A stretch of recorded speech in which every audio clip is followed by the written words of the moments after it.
और जब से ममता बनर्जी जैसे खुद को दीदी कहलाने लगे हैं, तब से सगी बहनें भी दीदी कह देने पर बुरा मान जाती हैं। कल रावण भी ममता बनर्जी के सपने में आया और बोला, दीदी इतना अहंकार ठीक नहीं।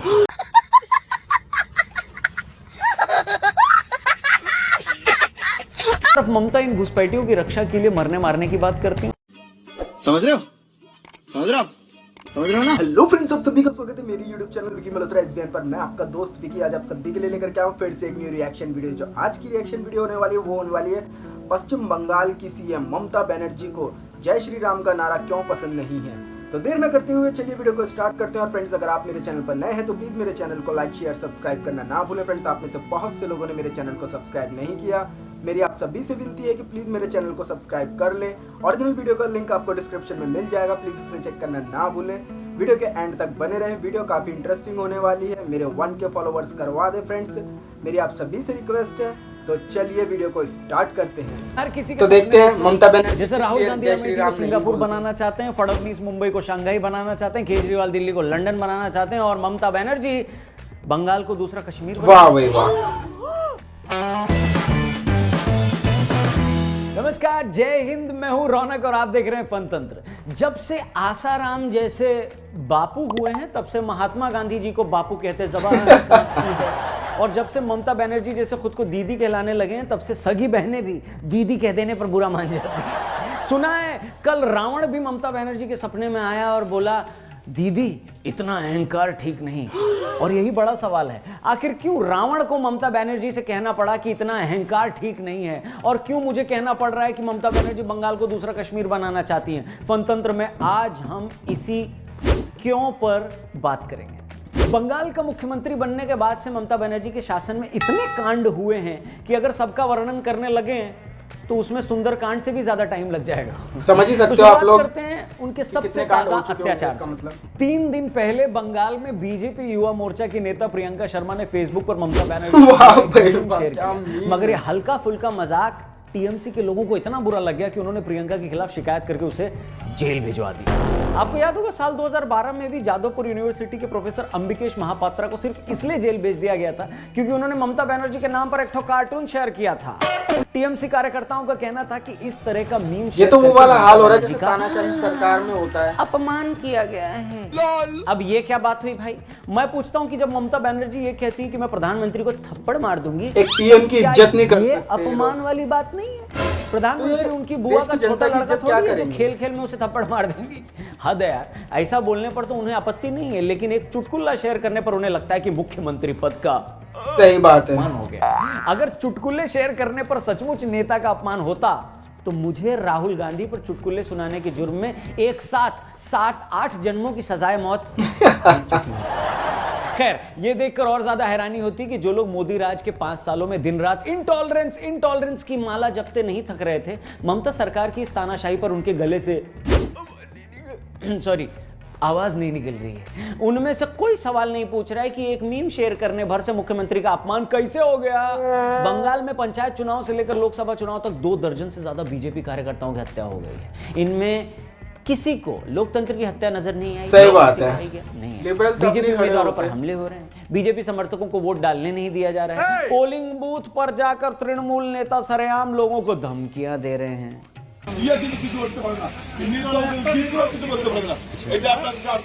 वाह भाई वाह। मगर अभिव्यक्ति की आजादी के चैंपियन लोग इन सब घटनाओं पर पश्चिम बंगाल के अंदर गांधारी बन गए। लुटियंस मीडिया का कोई बड़ा पत्रकार इस पर ममता सरकार से केबीसी नहीं खेल रहा। ऐसे मौकों पर सभी ने गर्म कॉफी के ऊपर बर्फ का गोला, सही बात है, गला खराब करवा लिया है। सभी ने अपने मुंह पर म्यूट का बटन दबाकर रिमोट गटर में फेंक दिया है और हर कोई शोले वाले रहीम चाचा की तरह यही पूछ रहा है, इतना सन्नाटा क्यों है भाई? इतना सन्नाटा। अच्छा, बात सिर्फ एक चुटकुले पर किसी की गिरफ्तारी की भी नहीं है, बात सिर्फ बंगाल चुनाव में हो रही हिंसा की भी नहीं है। इन सबसे ज्यादा गंभीर बात यह है कि अपनी सांप्रदायिक राजनीति की आड़ में ममता दीदी सारी लिमिट पार करती जा रही है। आपने तो देखा ही होगा किस तरीके से एक रैली में जय श्री राम, हाँ, ये काफी ज्यादा वायरल हुआ था ये। ममता के रोड शो में जय श्री राम बोलने पर कुछ लोगों को हिरासत में भी ले लिया गया। ठीक है, गाड़ी से उतर के बोली।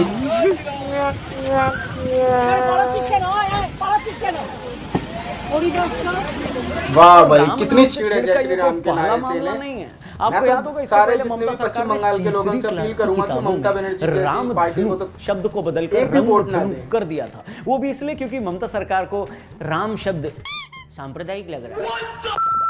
बीरभूमि जिले के कई गांवों में लोगों को कई सालों तक दुर्गा पूजा की वाह परमिशन भाई सिर्फ वाह। इसलिए नहीं दी गई क्योंकि अपने बुत धर्म के परस्ती त्योहार भी करने नहीं से मना यहाँ की सकता माइनॉरिटी की पश्चिम बंगाल के अंदर। भावनाएं आज हो जाएंगी।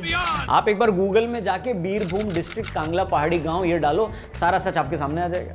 क्या आप कल्पना भी कर सकते हो कि दुनिया में कोई सरकार धार्मिक तुष्टीकरण के लिए इस हद तक गिर सकती है? एक वर्ग को खुश करने के लिए दूसरे की धार्मिक आजादी पर रोक लगाना क्या सांप्रदायिकता नहीं है? अगर है तो क्या आपने लुटियंस मीडिया में इसे लेकर ममता बनर्जी के खिलाफ कोई आवाज कभी नहीं। और मैंने तो कोई एक आवाज वीडियो सुनी ऐसी आपने? देखी थी कि अब एक ये रिपोर्टर मानना तो पश्चिम मुश्किल है बंगाल कि में इनके रिपोर्टिंग घर करने लगे लगे तो केबल गाड़ी से नेटवर्क में उतरने के लिए सिर्फ मना कर दिया गया यही था सब उन्हें। खबरें नहीं आती। कहा था कि यहाँ पे जान का खतरा है।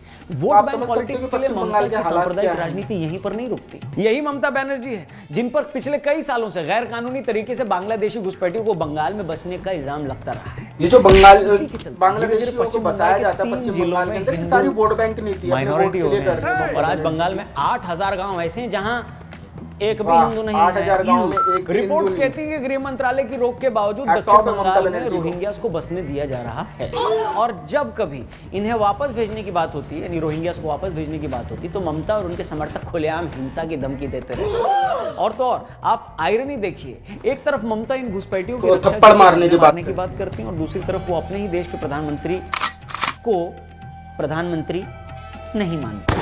फोनी तूफान के बाद जब पीएम ने उनसे बात करना चाही तो ममता ने यह कहकर मना कर दिया कि मैं किसी एक्सपायरी प्रधानमंत्री से बात नहीं करूंगी।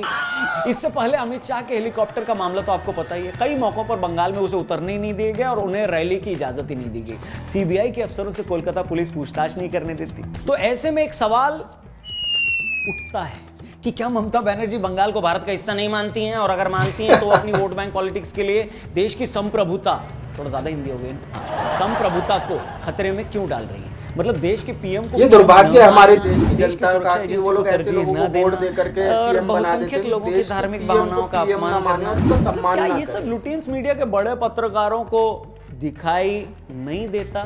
और अगर दिखाई देता है तो वो इसकी आलोचना क्यों नहीं करते? क्या सिर्फ इसलिए कि ममता को क्रिटिसाइज करने पर बंगाल में बीजेपी को फायदा हो जाएगा? क्या उनके लिए बीजेपी का फायदा देश के फायदे से ज्यादा बड़ा है? और अगर बड़ा है तभी तो इतना सब कुछ होने के बावजूद आज तक इस पर कुछ बोलते नहीं है, मुंह बंद है उनका। ऐसा तो नहीं है कि मैं हेडफोन पर गाने सुन रहा था और इसी बीच उन्होंने उनको क्रिटिसाइज कर दिया और शायद मैं मिस कर गया। ऐसा तो है नहीं। चलो मान लेते उन्हें ये सब बात पता ही नहीं थी, तो अब हमने बता दी है। आप भी इस वीडियो को शेयर करिएगा। अगर उनकी अकल की तरह उनके जमीर पर पत्थर नहीं पड़ा होगा और मुंह में चाटुकारिता का फेविकॉल नहीं जमा होगा तो वो इस पर जरूर कुछ ना कुछ बोलेंगे। बाकी हमने जो बोलना था बोल दिया, आप भी खुश। तो फ्रेंड्स, इसी के साथ होती है वीडियो पर समाप्त। जैसा कि आप लोगों ने इस वीडियो के माध्यम से देखा कि पश्चिम बंगाल के अंदर सीएम ममता बनर्जी जो जय श्री राम के नारे लगाते हैं उनको जेल में डाल देती हैं, दुर्गा पूजा की अनुमति नहीं देती और ना जाने क्या क्या। जैसा कि हाल ही में आपने अभी एक किस्सा देखा होगा, संदेश खाली वाला। बांग्लादेशी होकर के वो बंदा भारत के अंदर पॉलिटिक्स के अंदर आकर के बैठ गया और बैठने के बाद में एक गांव के लोगों पर इतना अत्याचार करता है। टीएमसी पार्टी के सब कुछ देखे जाने के बावजूद भी जब उस पर केस रजिस्टर होता है तो उसको गायब कर दिया जाता है। उसको गायब कर दिया जाता है। उसको ढूंढने के लिए सीबीआई परेशान, पुलिस परेशान, बड़ो बंदा पकड़ में नहीं आता। और जिस दिन पकड़ में आता है इतनी ठाठ से मीडिया के सामने थाने में जाता है वो, जैसे कि मान लो कहीं का बादशाह हो, कहीं का राजा हो। ये तो पूरी की पूरी फिल्म समझ में आती है कि कोई किसी को सपोर्ट करता है जब भी वो इतने रुतबे में और इतने घमंड में चलता है। आप लोग ये समझते हैं कि कौन सी पार्टी देश के लिए बेस्ट है। मैं किसी पार्टी को सपोर्ट नहीं करता, मैं बस उसके खिलाफ हूं जो देश के नागरिकों के लिए गलत काम करते हैं। मैं उसके खिलाफ हूं जो देश के लोगों को दुख देते हैं। मैं उसके खिलाफ हूं चाहे वो किसी भी धर्म का हो और उसके धर्म के त्योहारों को मनाने की आजादी ना दे। आप लोगों की इस पर क्या राय है प्लीज मुझे कमेंट के माध्यम से जरूर बताएं। मिलते हैं नेक्स्ट रिएक्शन वीडियो पर। जय भारत।